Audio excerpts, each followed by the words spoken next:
Welcome to section number 11, Stakeholder Needs and Enterprise Goals. And this is taken from Appendix D of the main COBIT guide for COBIT 5.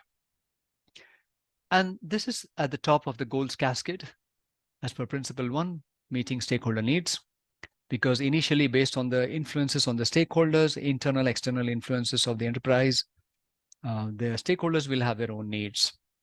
And then they need to be mapped to enterprise goals. So let's see how that works. So I've split the table into two parts. The one on the left that we see on this slide is the upper section of the table.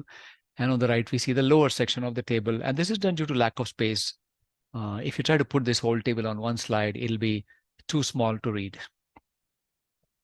So now if I take you to the left side of this slide, the left bottom, you see vertically written 17 items.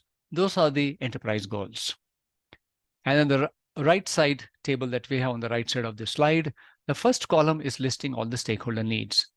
But if you look at them closely, they are actually questions, which means the stakeholder needs are coming in the form of governance and management questions.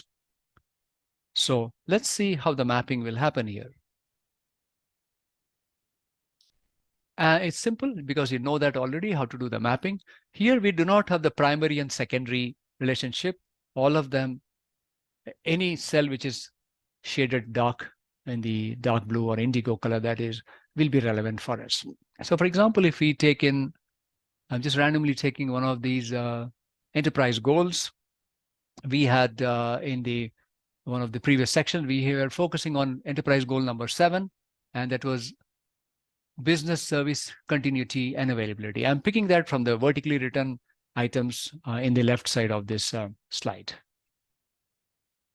So now I go to the right side, I look at number 7 there, and I see below that there are 1, 2, 3 dark shaded cells, which means that that enterprise goal number 7 has come due to 3 stakeholder questions.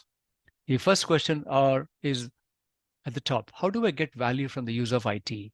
Are end users satisfied with the quality of the IT service? Another dark shaded cell that we see under column 7 is the one here. Did I address all IT related risk? And then there's one below that as well. Am I running an efficient and resilient operation?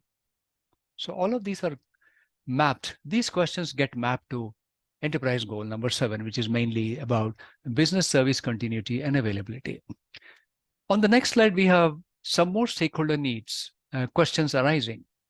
And we will continue to focus on column number 7 on the right side.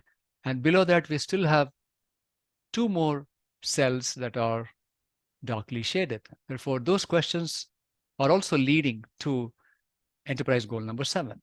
And what are those questions? And they will be seen under the stakeholder needs column. And the first question is at the top: is the information I'm processing well secured?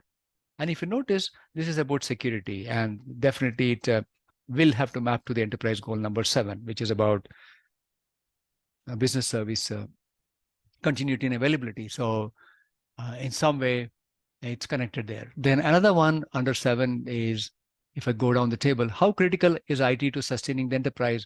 What do I do if IT is not available? So that's also very close to, or definitely, if IT is not available, it's a business service continuity and availability concern.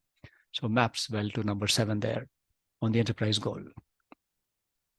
Okay, so that's how we should be reading this table, but also need to be cautious that we don't use them in a mechanistic way, because every organization has its own set of stakeholders, and therefore they have their own stakeholder needs and map to be their own unique enterprise goals, and they'll give the best results when implementing COBIT 5 for the governance and management of enterprise IT.